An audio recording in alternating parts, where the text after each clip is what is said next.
What is defund the police? Should police be answerable to the communities that they serve? And if so, how? Are there issues in current recruitment practices by law enforcement? These are just a few of the topics that we're going to cover today on the 5th episode of the Rights and Wrongs podcast.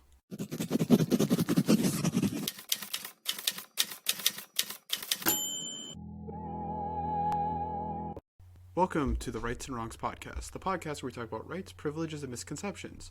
Today, talking about law enforcement, I am joined by Frank Scalise. I will let him introduce himself. Hello, how are you doing? I am Frank Scalise. I am a retired police officer. I served 20 years in Spokane, Washington, which is in the eastern part of the state. I was fortunate to spend the first half of my career as a line officer and a detective doing the work of policing. And then the second part of my career, I moved into leadership ranks, and so I got that perspective as well. I retired as a captain about 7 years ago. Right after retirement, I started teaching leadership for a course called Leadership in Policing that the International Association of Chiefs of Police sponsors. So I got to travel all over the U.S. and Canada talking to cops and civilians and law enforcement and teaching this rather intensive 3-week course, which really helped my perspective as well. And then, of course, not being a cop for 7 years, I've had the advantage of a little bit of distance to sort of see things a little differently. In addition to that career, I'm also an author, write primarily crime fiction under the pseudonym Frank Zafiro. And most of my books involve cops, and most of them take place in either my old hometown or its facsimile called River City. You know, one of the things I try to do in those books is to both show the humanity of the police officers, the reality of the work, but also to tackle some of the issues, the very real issues that we face today in policing. All right. Thank you for joining us today. This is going to be kind of a bit of a continuation of the last episode that I had with Professor Di Giovanni. I'm going to ask you the same question I asked him, though. How do you feel about that buzzword, defund the police? You know, you called it a buzzword, and I think that's a perfect way to describe it because it's one of those things that means different things to different people. You know, I as I mentioned, I spent 20 years in law enforcement, and then another 4 years going all around North America, talking to cops and interacting very closely with them. And in my experience, and granted, I'm clearly biased, but in my experience, 99% of those cops were dedicated, hardworking, good people who were there for the right reasons. And so that's where I'm definitely coming from. But I'm also coming from a position of having seen law enforcement both from the inside and outside, that we need reform in law enforcement. We need to reform how we police as a society. So when I hear defund the police, I know some of my friends in law enforcement that, it's a trigger word, right? They hear cancel the police department, basically, right? And of course, some people might mean that, but I think the vast majority of people realize that that's a ticket to anarchy. And what they really mean is reform law enforcement, reform how we police. And that's what I mean when I say defund the police, or when I hear defund the police, I just immediately translate it in my brain to let's reform the way that we police in our country. Because clearly it's time. Clearly have been mistakes, and there are functional pieces of the way we're doing things that just isn't working. Not for the communities that are being policed, some of them even more than others, and certainly not for many of the police officers themselves. They're struggling with a lot of things that could and should be changed in their world. So you got onto the point of how a lot of cops go in for the right reason. I have a lot of friends that are across the different nations and different states of law enforcement. What do you think the biggest problems in recruiting? Because we talked about a little bit earlier, there is a recruiting shortage. Yeah, I've been out of the job for 7 years, so maybe they've resolved it, but I kind of doubt it. For at least the last decade of my career, recruiting was a huge issue. And the reason is, there's a few reasons for that. One is the job is simply a very difficult job. And I don't just mean difficult in the way people might think because they watched crime fiction dramas or read books like the ones I write or seen the movies or whatever. Those psychological aspects that are dramatized are also very real. I mean, you deal with some bad things And I have some very bad memories of times of things I experienced in policing, and every cop does, some more than others, depending on their experiences. But it's not just that the job is psychologically difficult or dangerous, or that the danger isn't like explicit. It's always, they're hovering. You never know when it's going to happen. That's part of what's so, what grinds on you so much as a police officer.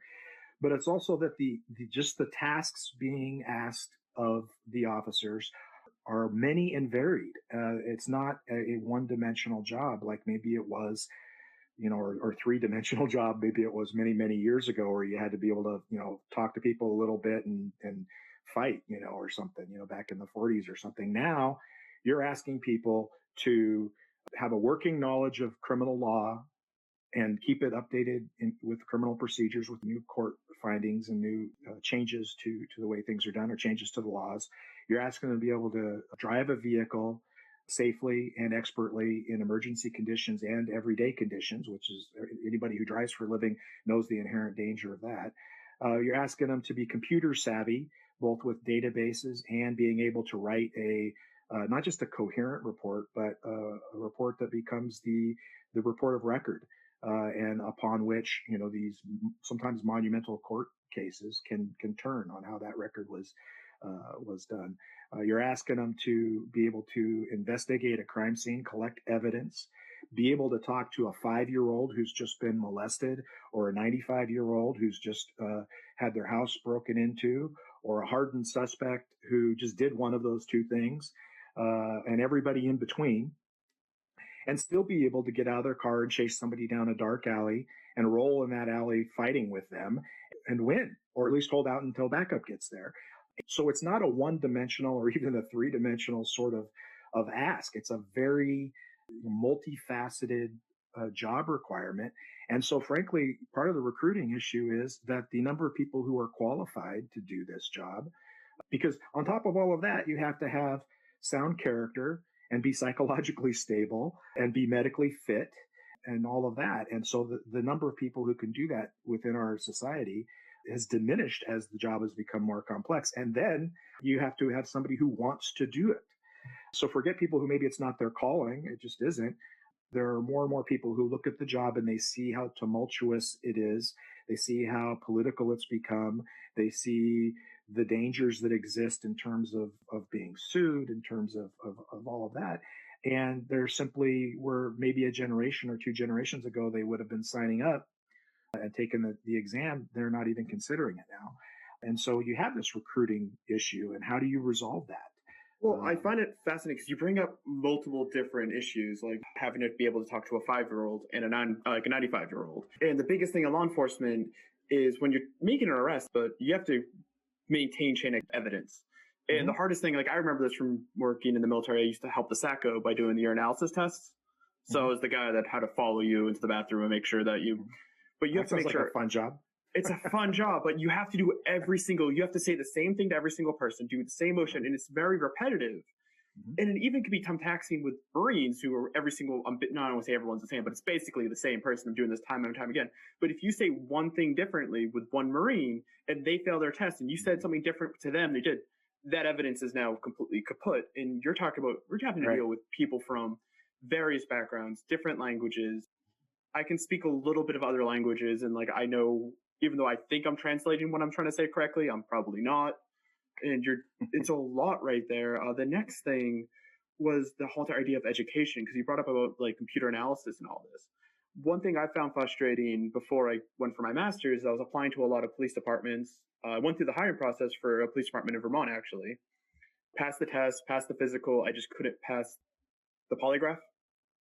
I guess I'm one of those people with a guilty conscience, and I have like physical claustrophobia, so having to sit still like freaks me out. A polygraph is a great tool, and polygraphers will swear by it, most of them. But in my experience, it's a great tool, and it's right enough of the time that it can aid you in your investigation, but it's not ironclad. It's not, it's not 100%. And I failed a polygraph once while I was in the military as well, and like you probably were, I was very frustrated because I knew I was telling the truth and I couldn't figure out why it was coming up differently. And I talked to one of the polygraphers at my agency about it years later, told him about the frustration and how the guy handled it. And, his answer was that when something like that occurs, it's usually the polygrapher or the person reading the chart. It's not necessarily you. One of my professors was a polygrapher for the CIA, and he said, like, I'm probably one of those people with a guilty conscience, because it's, have you ever done anything wrong? And it's just like, you stole candy when you were 5 years old, and like, that still gnaws at you. Everything I've ever done was wrong. No, it's just one of, like, that's. But you were talking about your frustrations with the hiring process, and I'm assuming with your education not as large a factor as maybe it should have been. Oh yes, thanks for getting me back on track. One thing that people have always known me to be very vocal about is, I think we give too much preference in like local hiring to veterans and not enough to education. Because I've always found it a little sad. I have friends that have college degrees, like dual bachelors, but because of the fact that they can't get 115 on the Massachusetts test, they can't beat the guy that got a 90 or something, that got that extra 15 points or whatever. And it's, I'm not saying that veteran service doesn't help, but like, I was an electrical engineer in the Marines. How does that help me become a cop? I don't think it's, I think it's a little bit about respecting that the military experience elements of it might translate well to police work. But I think that might be half of it. I think the other half is just flat out of veterans appreciation is really what it comes down to. And I think I'm with you in that it's probably more heavily weighted than it should be. The educational requirements for agencies at the state, local, and federal levels really vary. I mean, there are some departments, at least there were last time I looked, that if you have a high school diploma, that's enough. You can apply. Others require a certain amount of college or certain courses. I think when I was hired in Spokane, I think you had to have 90 credits, and you had to have an English, the entry-level English courses as part of that 90 credits. Others require, or give credit for 4-year degrees. And there's value in education. Certainly, there may be more value in education than veteranhood. Says the guy who had about like 91 credits when I applied, and got the bump for being a veteran, So I'm not trying to pull up the ladder here, but there's truth that, education does help a lot. And it's one of these age-old arguments. I saw it a lot when I was teaching after I retired, that whole concept of the academic and the practitioner. And the practitioners don't want to listen to the academic because you've only been in the classroom or the laboratory, and it doesn't work that way in the real world. And they're right. It doesn't always work that way in the real world, but it sometimes does. And it definitely helps. And then, of course, the academic who sees the practitioner as a knuckle dragger that, won't listen to progressive or new ideas and so forth, which is also inaccurate. The real truth is somewhere in the middle where you apply some of both. Yeah, and that's where I've always looked at it. I think I'd have less of an issue with it if it was balanced, like they gave the same amount of preference to the vet as they did the education. But like, that's the whole, because like everyone says, oh, if you have the education, you're getting a test, but it's just like, you can't get that. You can only score 100 if you're not have that extra preference. And the other thing I was thinking was like the FBI, because the FBI pushes very hard to get lawyers, people with like computer engineering degrees and all this stuff, which is really great for their stuff. But it just seems like after I graduated my bachelor's and my minor in sociology, it's like, I've got this bachelor's in criminal justice, but it doesn't seem to matter if I go Fed, state, or I don't want to say a pointless piece of paper, but in the hiring process. I was wondering if you had any view on that. Yeah, I mean, I value education. I mean, I got my undergraduate degree while I was a police officer working full time in history, and then got my master's degree in administration of justice. About 10 years after that, when I was still on the job, and so clearly I value education. My wife's a teacher. My oldest son is studying to be a teacher. A lot of people in my family teach. And so I value education, and I do think it should be more balanced. I'm all about supporting our veterans, and I mean, I am one. I served in the military, and I value people who have done that, and I think you should get a little bit of a bump. And at the same time, one of the interesting things about giving veteran preference to police candidates is then you have perhaps a disproportionate number of people within your organization who are veterans, who have a military background. And there are very many good things that come of that. They understand chain of command, they understand discipline, they understand rules and regulations and so forth. But there has been, over the course of the last 30 or 40 years, to my mind, a little bit too much militarization of the police in general. And that, I think, hand in hand with the war on drugs that began back in the Nixon presidency, has really created a mentality that I don't know is necessarily the healthiest one for the relationship between the police and the community. And that has to be a healthy relationship. That is the relationship. I watched or listened to the podcast you had with Professor DiGiovanni, and one of the things that was pointed out on that episode, among a number of really great points, it's well worth a listen if you haven't listened to it yet. But one of you pointed out, Sir Robert Peel and his tenets regarding policing, and the most basic one is that the police are the public and the public are the police. And that's maybe not an exact quote, I may be turning those around, but that's a paraphrase. The idea being that the police are not separate from the public.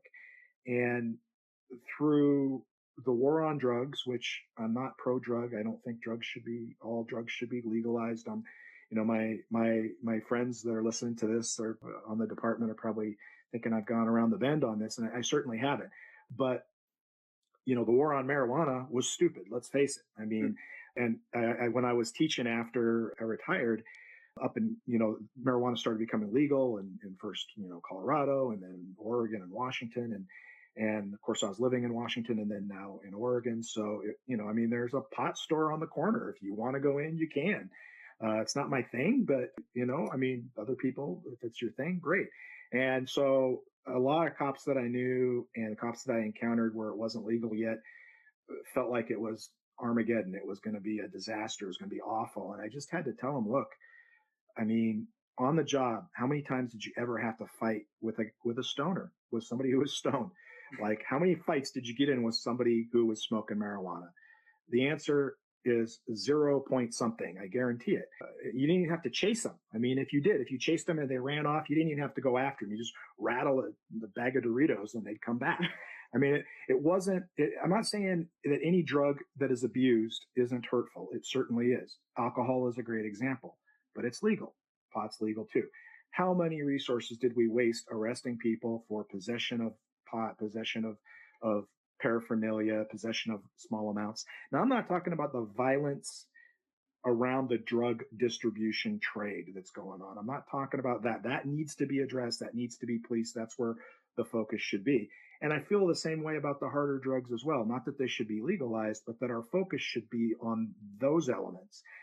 Because, George, we have focused on punishing users rather than maybe giving them some rehab, maybe treating them. And not everybody's going to be treatable. Not everybody's going to get kick the drug and not be on it anymore. I'm not an idealist. I'm a realist. You're going to have a failure rate. But if you treat those people rather than arrest them and throw them in jail and focus your arresting, because you have a limited amount of time in the day and resources to apply. If you apply those more to the distribution level and to where the violence is actually happening, I think our enforcement of drug laws would be more effective. And that's just kind of where I'm at on it these days. I completely agree. It's actually interesting living in the UK because I didn't know till 6 months living here that I didn't know weed was illegal in the UK because it's illegal. Yeah, it's illegal in the UK but they kind of treat it the same way in Massachusetts does because it's now legal in Mass, but they don't treat it as like heavy as a class 1 narcotic like we do in the US. If you get caught with weed, it's kind of like underage drinking. It's more of a slap on the wrist. Like the cops are going to be like, hey, put that out. Don't do it here. It's a nuisance crime more than anything. What you're saying. Yeah, to them, like that's what it is. Like it's not legal. You can have your argument if it should or shouldn't be, but it's how it's treated here. It doesn't really matter. It's such in that gray area that it's just like it doesn't, and like that's how it should be treated. It's also interesting where we're talking about the veteran thing. I was thinking about this right now. Is I have friends that are Icelandic and I have friends that are Finnish from 2 Nordic countries. my friends from Iceland never have met anyone that served in a war zone because like they don't basically have a military, so like they don't have these issues. I think they've had one shooting in in the last 50 years with police involvement. They just don't play that game. They're like, we're out. Well, it's because like they just like we're a little Viking island. It's like no one's gonna mess with Iceland. They're just that. But then you go to Finland, it's mandatory for all men to serve in the military. Basically, you can get out of it, but it's mandatory. So it's just interesting we're having this conversation. And like this is a very American conversation when you think about when it comes to policing. Sure. And I will say, in defense of Finland's policy, if you live next door to Russia for all those years, you probably want to have a standing military, or you'd be a Russian province pretty soon. No, I'm not disagreeing with it, but it's just a very interesting. It forms your national culture, though, right? Yeah. And it's formed police culture, too, because you can feel how you want about the war on drugs and where our assets, where our resources should be placed and how we should approach it.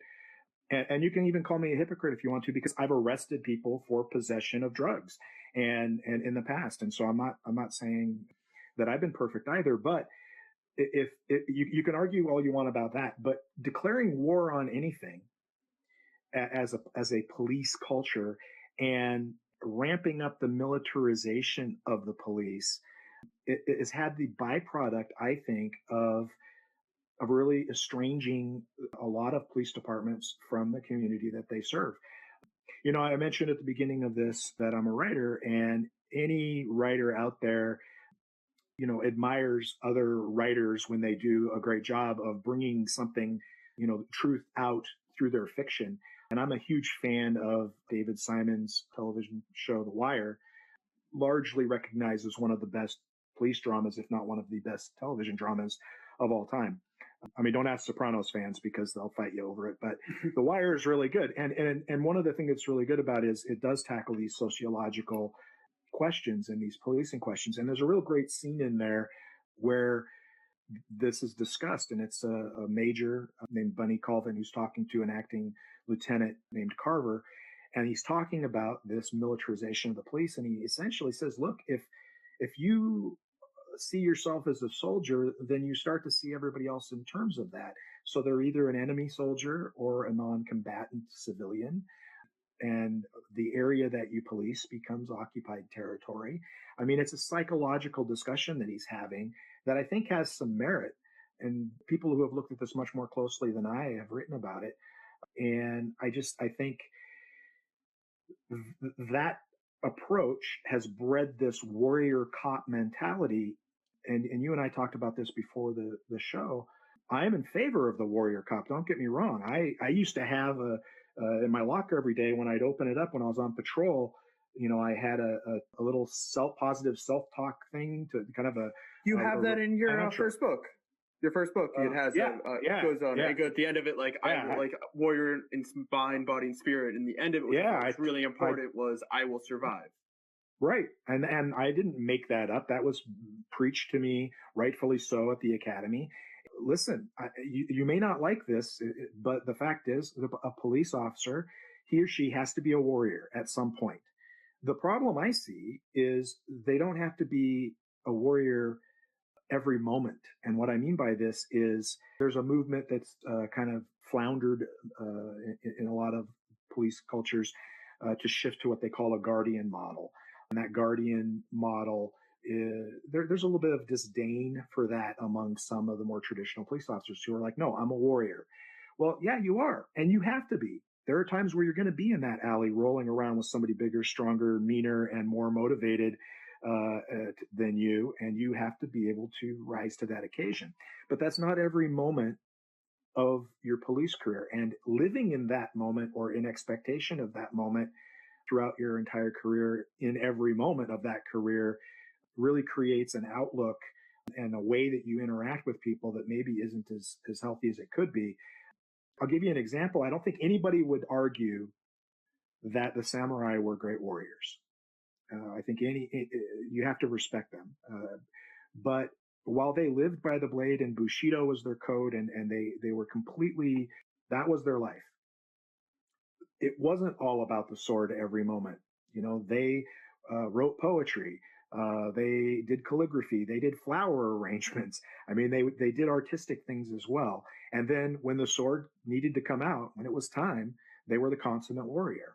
And I'm not suggesting we need to send our police to calligraphy class and have them, bring flowers to work and arrange them. What I am saying though is that you can be a guardian. You can be together with that community and have that approach.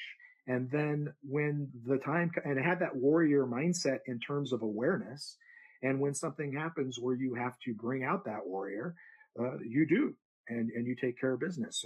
And obviously sometimes that's an ugly scene.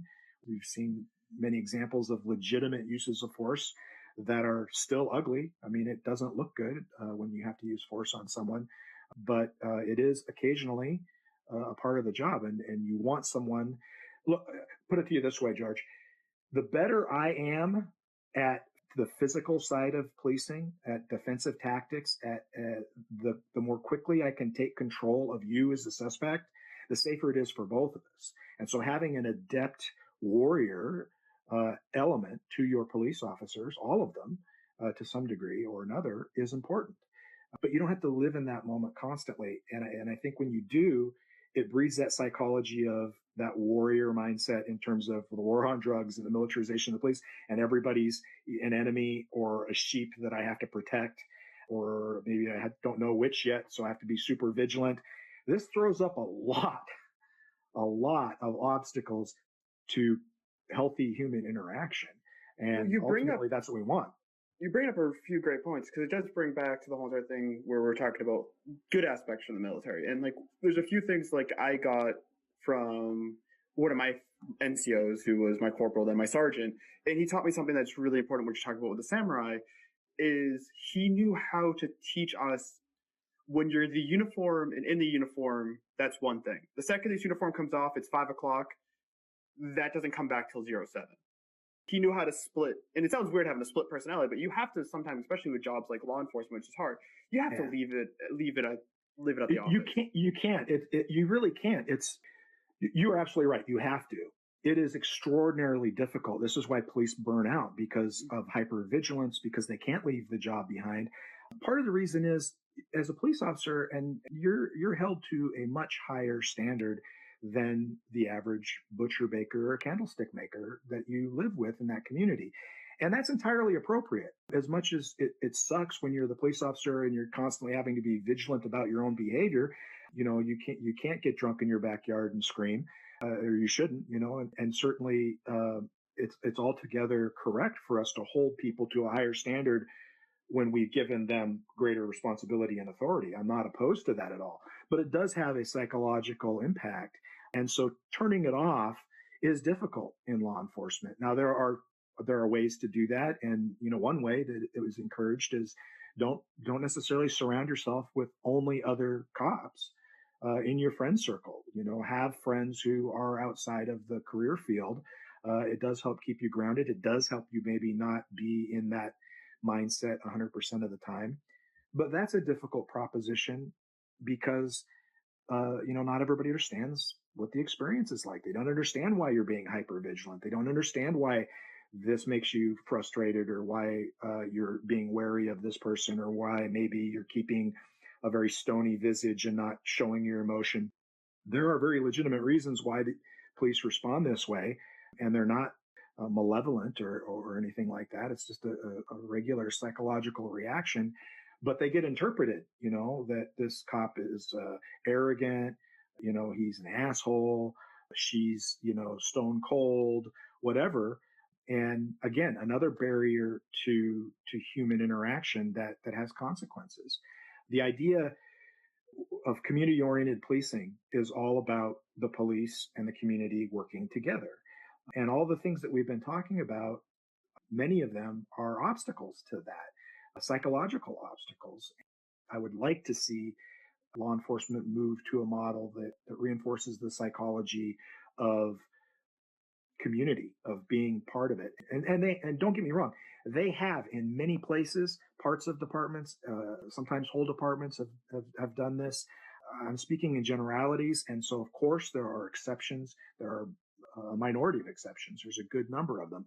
In my own agency, when I came on, community-oriented policing was the catchphrase, and it was being pushed really hard. And quite frankly, because I came up in that warrior mentality, because it was the 90s, so 20 years of the war on drugs have been going on. The militarization of police through equipment and mentality had time to hit its stride. And so I wasn't down with that. I mean, you can do that if you want to. I want to drive fast and chase bad guys and take them to jail. That's what I don't do. Yeah, I want to help people. Every cop says, I want to help people. That's why I want to be a police officer. And 99 point something % of them are telling the truth.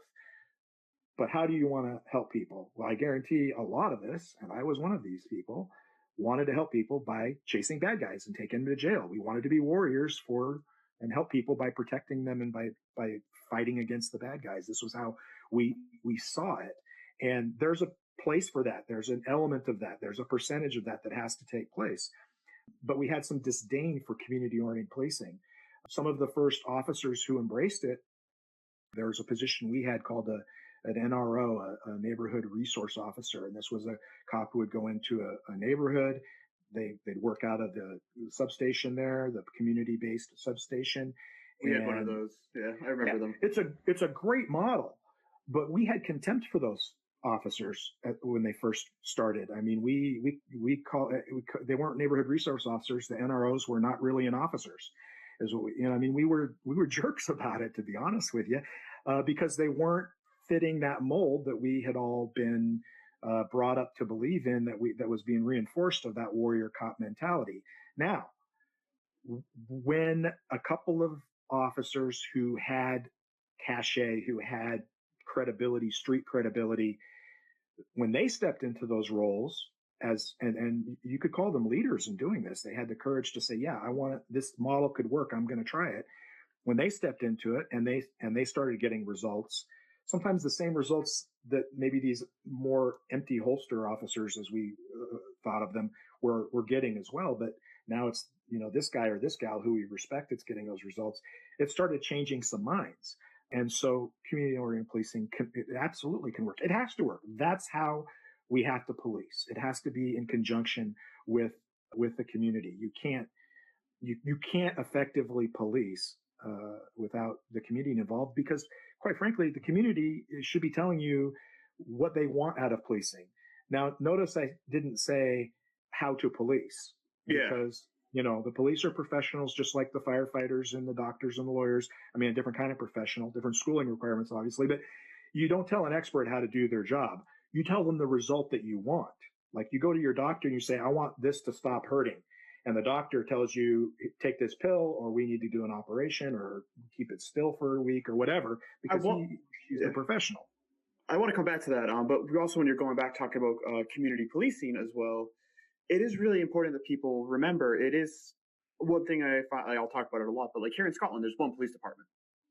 Right. The department here in Glasgow is the same one in Dundee, the same one in Stirling. Right. The United States, we have over 50,000 police departments.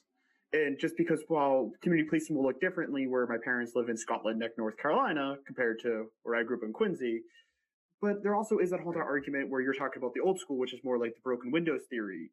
And broken windows theory has its place in parks, in subway stations, like where it famously got perfect with like the subway station they try to implement it across all New York City. Problem is there's not really a community in the subway. That's just people passing through. When you try and put it in a neighborhood where people live there, you can't enforce broken windows theory, but that's how you get a lot of the 80s riots. And yeah, I mean, it depends on how you go about it. I think there's no one answer, right? Exactly.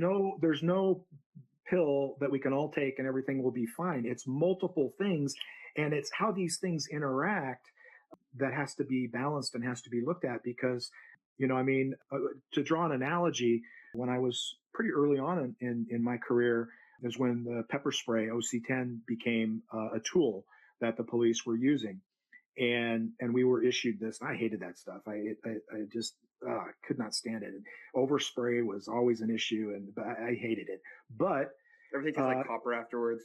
Yeah, it's just awful. I mean, but the thing about it is, when it first came into use, the people who were proponents of it were like, this is it. You'll never have to fight somebody else again. They put up their fists and start to come at you. You spray them. They fall down and cry. You help them wash their eyes out and take them to jail. That'll happen every time. And it's cop in a can. Now I'm exaggerating a little bit, but there was a lot of confidence placed in this as being a cure-all. And now we won't have to shoot anybody.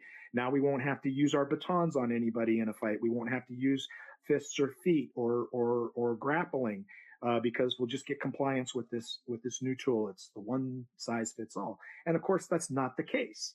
It never is. The same thing happened with tasers. Are tasers a very valuable tool? Yes. Do they work? Most of the time, they work very efficiently. Do they cause great injury? Well, a lot less than a bullet, and usually no lasting damage at all. And do you get compliance? Very often, yes. Do they work 100% of the time? No. They do not, because it's not the only solution. But if you have a taser and you have pepper spray and you have this tool and that tool and you know how to, talk to someone, which cops are notoriously good at and don't get credit for most of the time, then now you might have an answer that works a vast majority of the time. And so if you take that analogy and throw it into the larger equation of what we're talking about, does broken windows theory have a place there? Is it a tool on the belt? You bet, because when people live in a place that they're proud of, they behave differently than when they live in a place they don't care about. And if you have an area that has a sense of community versus one that doesn't, people behave differently. They interact differently. So is that a tool that should go on the tool belt? Absolutely. It's not the one thing that's going to fix everything, and that's what we have to realize, and we have to have a little patience about, is finding out which tools we need to apply and when and where and how they need to be applied is a difficult process. And it doesn't happen overnight. Everybody wants an immediate, like, put it in the microwave and I get my satisfaction. I get my dinner. It doesn't work that way. It doesn't even work that way when you have a bad situation happen where police do something they shouldn't do, or where it looks like they did something they shouldn't do, and the community is up in arms over it. I salute those people who get upset and point and say that's wrong, or I don't understand that, or I want an explanation for that. They deserve that. It's their police department. It's their community. It's someone from their community that they're talking about. But that doesn't happen overnight. I mean, an investigation takes time. And as one of my friends who was a homicide detective, a bit of wisdom that he repeats, that any homicide cop out there said a million times, you only get one shot at a crime scene. You only get one shot to investigate a crime correctly. And so you have to be meticulous. You have to take your time. You have to do it with an eye toward getting to the truth and getting all the facts, not to getting it done as quickly as you can or finding something that makes people happy. That's not the purpose of an investigation. And people get frustrated with that. And I understand that. But that is one of the tools on the belt, a proper investigation of police events, whether they're misconduct or whether they are completely justified and the officers did everything right. A complete, thorough, and eventually transparent, if not transparent, even before the end of the investigation, depending on the situation. That's what people want. That's what people need. That's what they deserve. But they don't deserve a microwave answer. They don't deserve, it to happen like that. Because if it happens like that, then it's probably going to be fraught with problems. There's a sheriff that I won't mention that was, fond of when something would happen with a deputy that looked problematic or the accusation was ugly, he'd fire him. Boom, just like that. Made people super happy out in the community because they're like, hey, he's responsive. He's doing the right thing right away. And some of those times that would have been the right thing after the process has been gone through. It would have been the right answer. But the problem is if you don't follow the process correctly, then even if you get to that right answer, you may end up having to hire that guy that you could have fired if you'd done it right back because you violated their due process. And everybody deserves due process, George, right? I mean, everybody. And so you got to do it right. And that takes time. And that's not necessarily what people want to hear, but it's true. Yeah, sorry. You're saying also that you can't also have the community dictate how we do policing. From talking to some friends that are officers in this states and across the different areas, a lot of them have been getting very frustrated with how it seems their departments and the upper brass and their mayors are bending their knee to the community in a lot of ways, where they're switching policy based off what the public opinion based off actual thought. And I know a few of them are very frustrated and thought about even turning in their badge. And I know other people that have turned in their badge due to bad cases of people mismanaging shootings and stuff like that's happening. And you're seeing people get fired. The sad truth is, the more I look at it, more officers, depending on the departments, are getting fired for doing the right thing. Such as, I forget the officer, I think he was in Kentucky. He got fired for not shooting a suspect, even though the guy didn't have any reason to be. And you also had that deputy up in, I think, Buffalo that got fired because she refused to fire a couple months ago.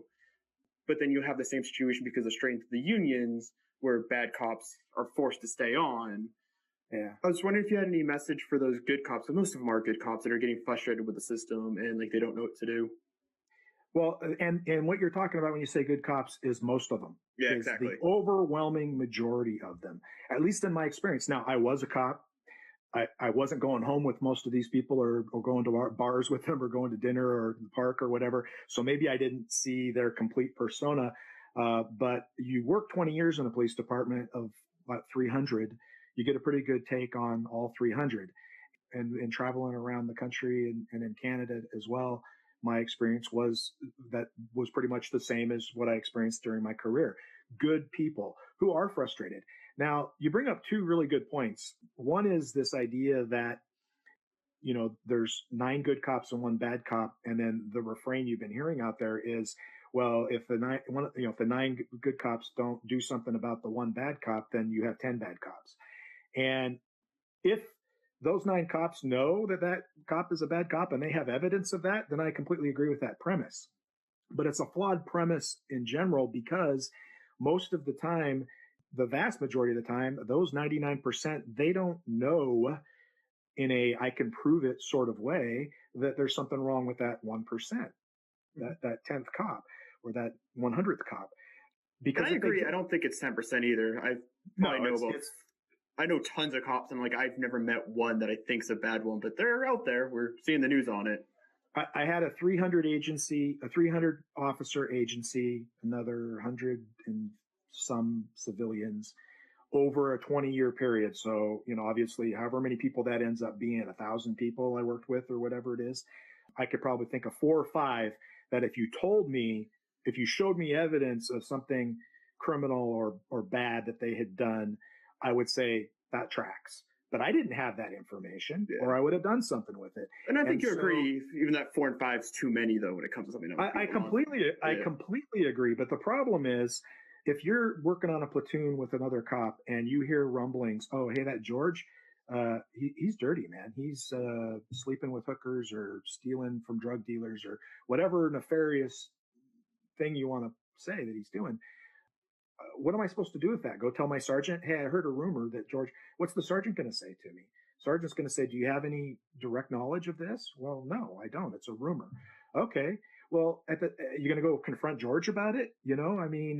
What you have to realize is that at any moment, the reality of policing is that while it may not be the most dangerous job, depending on how you define it in the country, it is a dangerous job. And the real danger lies in that you never know. Most of the time when danger comes, you don't know it's coming until it's there.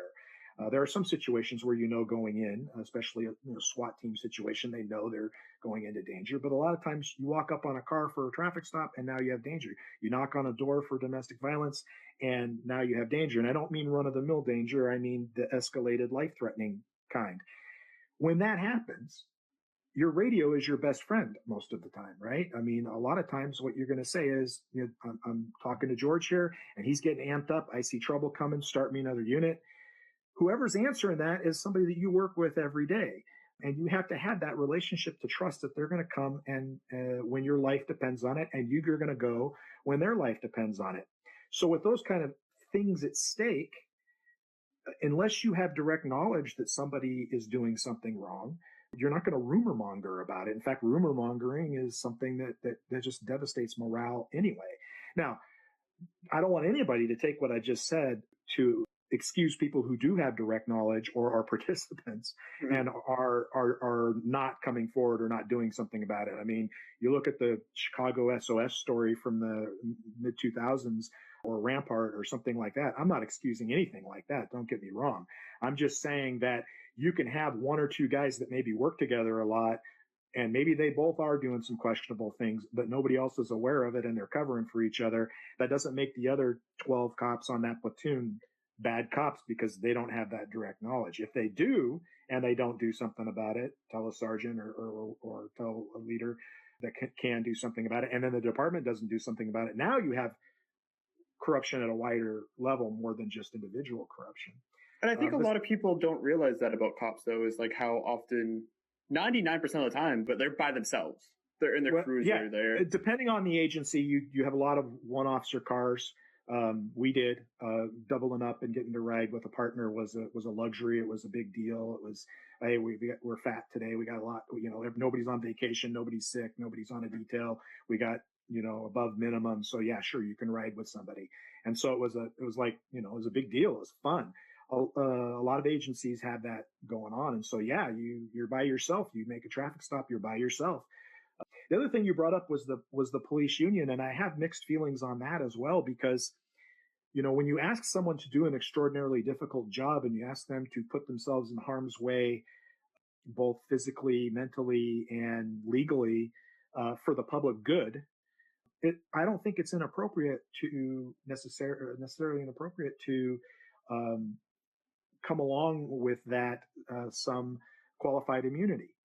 Otherwise, nobody's going to do this job. You think we have a recruiting problem now? If you don't have a little bit of like, hey, if you do your job and you do it according to policy and things go bad, it's kind of a good Samaritan sort of approach to policing, and that's altogether appropriate.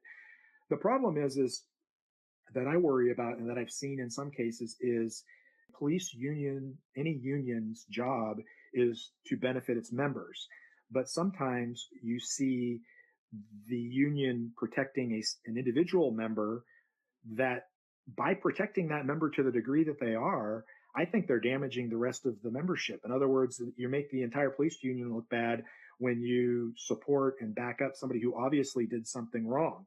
And I don't know what the exact answer is, but there are some problems with the union. I was never a tried and true union guy. Now, I never got into any kind of a jackpot where I relied on the union either. So maybe I'd have a different attitude. I mean, the union is there to support the members, right? And without a union, you might get railroaded by management. You might get beaten up pretty badly. And so I support the union. Don't get me wrong, but I don't support unqualified support or unqualified protection of a member who's clearly, all they should be protecting if somebody's clearly violated the rules is their due process. And I'm totally okay with that. Well, just like a defense attorney, make sure that their job is supposed to be to make sure that their client is fairly tried, right? That's a big element of their role, to make sure that you get a fair trial, that the procedures are adhered to, that and so forth,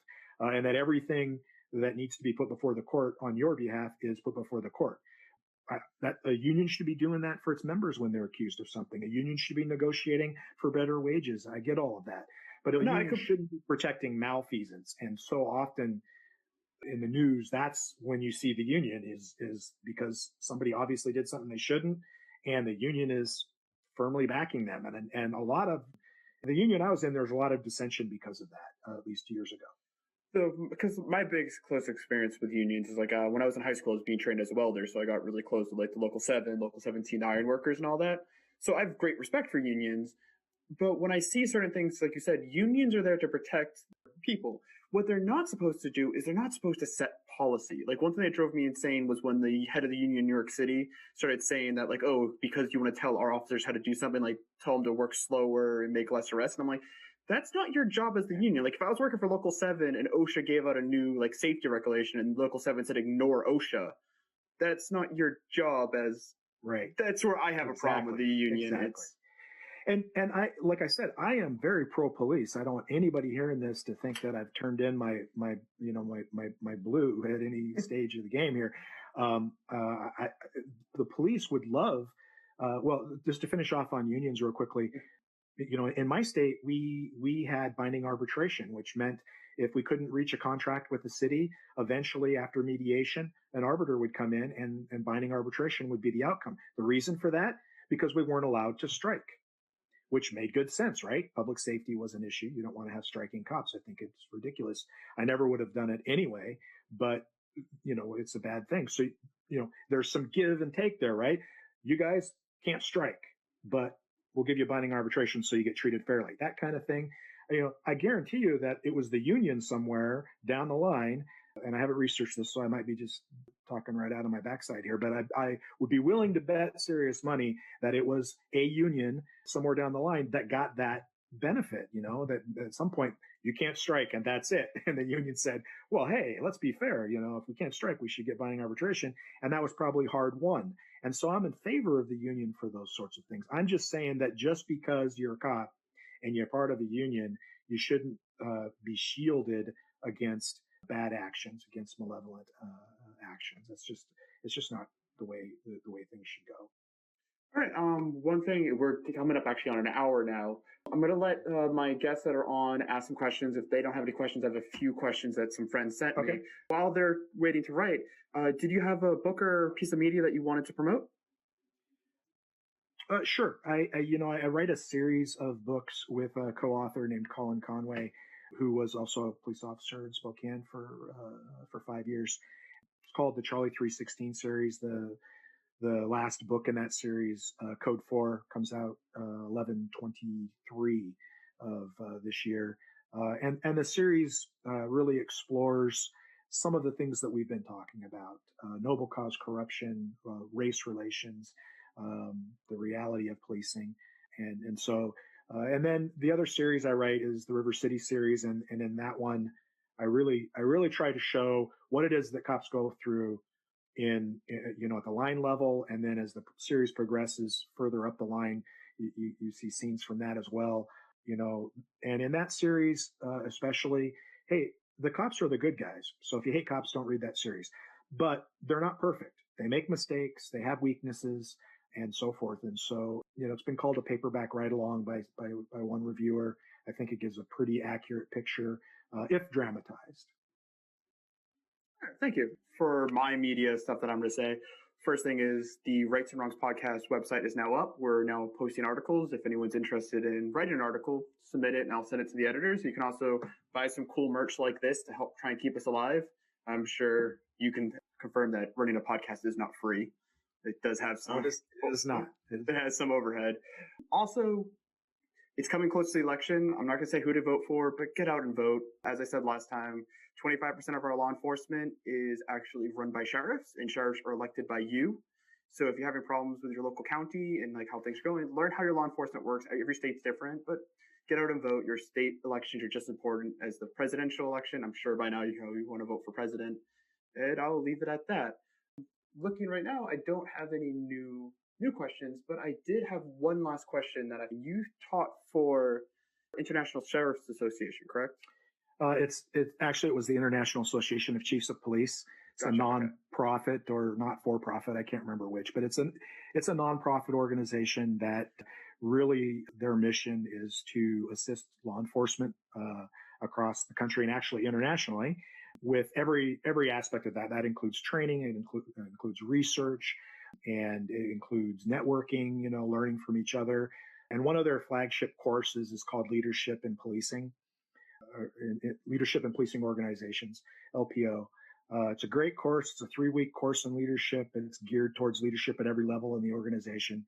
And it's been one that people have said is, it changes the way they see things. It's been it's been a watershed moment for a lot of people.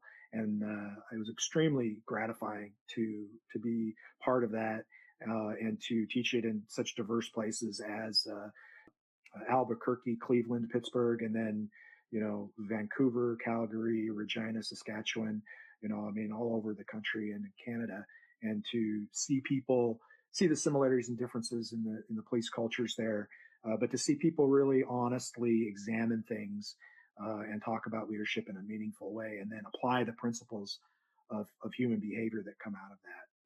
I wanted to ask, since you taught both in the U.S. and Canada, is there any Mhm. major differences between the two law enforcement styles, or is it just basically everyone thinks Canada's like America light? If I were Canadian, I would resent Yeah, that that description. I, I, I I would would agree say, with that, but that's how a lot of people see it. I would say that in general, the Canadian classes I went to were more receptive more quickly of the material, because some of the material is very challenging. It challenges your preconceptions. It challenges, it does things like hearing defund the police do to police officers. Sometimes they hear something in the course early on and it sets them back and they kind of put their shields up a little bit. And I did find that the Canadian classes tended to work past that more quickly. But I'll tell you, there's a ton of similarities, and police culture is very similar across all of North America. It is affected and molded and nudged one direction or another by the local culture that they're part of. But what you find, it's almost like a language everybody speaks. When I went to Regina, Saskatchewan, I spoke cop and I was understood.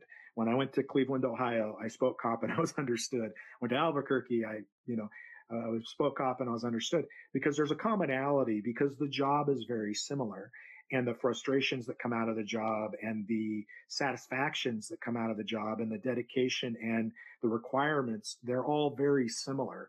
And so the biggest difference, I think, on a practical level was that the Canadian police were not dealing with the proliferation.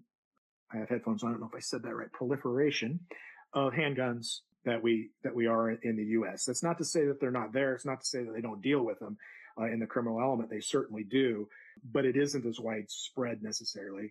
And so that was a difference. Yeah, The because I know Canadians were very Canadian, polite, as no, you might imagine. because I know Canadian gun law is closer to like Massachusetts, so like they have a lot of stuff like that, and their criminal Well, justice system is a weird mix between British and American, which has merits. and I think they do it well. they do. They have some really. There's a lot of things you could learn from Canadian law enforcement and apply to U.S. law enforcement, and vice versa. But I will say that the Canadians, they don't have the gun culture that the U.S. does. They just don't. It's a different. It's 250 years of a different kind of culture. And I'm not saying there aren't gun lovers up there. I'm not saying guns don't exist. That's not my point. But here in the U.S., we have a very particular relationship with firearms. And if you travel around the world at all or talk to people who have, you'll see it's even more unique than you might otherwise realize. And so that has influenced the way policing has evolved. I think we're probably much quicker to pull our guns out in preparation for something bad. I mean, I can't count the number of times I drew my weapon while I was on patrol or as a detective. I can count the number of times I squeezed the trigger, and that's probably true of most cops. It very rarely happens that you fire your gun, but in most jurisdictions that I've talked to in the U.S., drawing it is a pretty low threshold, because you know how many guns are out there and that people have a propensity for using them. So you need to be ready. That's not quite as ingrained and not quite as true in Canada. No, I would agree with that statement. Of everyone that I've met from like being in Europe, like a lot of people find it strange that like I have a license to carry. Like talking to people, like you own guns, like not anymore. I sold them to my friends before I moved to the UK, but it's like to them it's such a strange concept. The only two countries I can think that's close to American culture is maybe Russia and Finland. So you can again, we've talked a lot about trying to find a middle ground on these Yeah, topics. And I have my service weapon that I left when I left the department. They allowed me to purchase it, or it was a gift. I can't remember which, and I kept it and I still have it. It's within arm's reach right now. Was where I keep it in my desk. You can be in favor of the Second Amendment. You can believe in that inherent right to bear arms, and also believe in reasonable gun laws that maybe strike that balance between individual freedom and the collective need. that could be a And whole other podcast. it certainly could, but Yeah.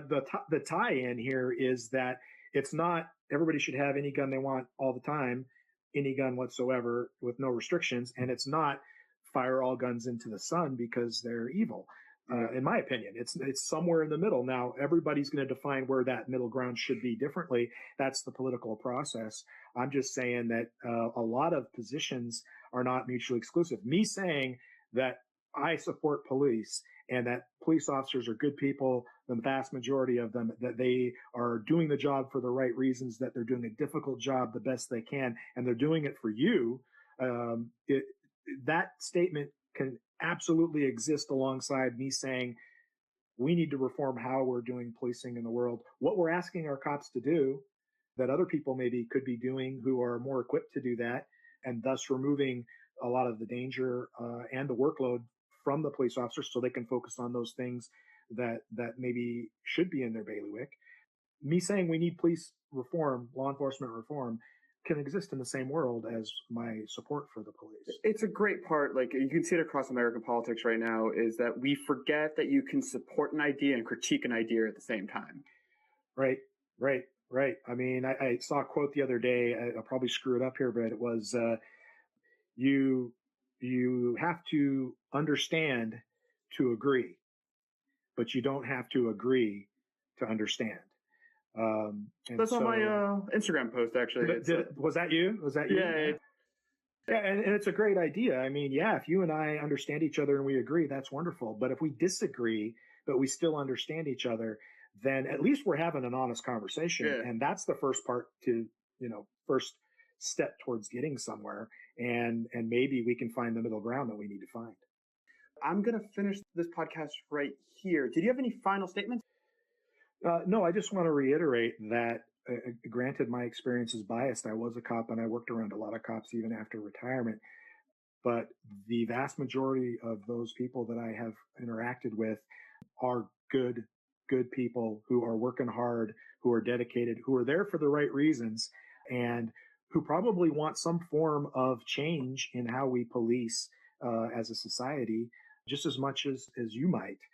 Asking them to do certain things that they may not be as well equipped to do as another professional, putting one more thing on their plate. I mean, I didn't even get into that, but the fact is do more with less is a losing proposition. If you're going to put something on the plate, you got to take something off. And there are some things that police are doing that, quite frankly, could come off the plate and be done by someone else. And if that means you take the funding for that too, I don't think most police would carp if they're doing the job that they signed on to do and not some other job. And so it's through communication, it's through support, it's through honest conversation between the community and the police that we're going to get where we eventually want to be. And like any goal, we're never going to be perfect. We're never going to get to nirvana with this, but we're going to get a lot closer to what our ideal might actually be. No, I completely agree. And the main important about this is acknowledging bias, just because when it comes to criminal justice, I'm pretty much 100% an academic.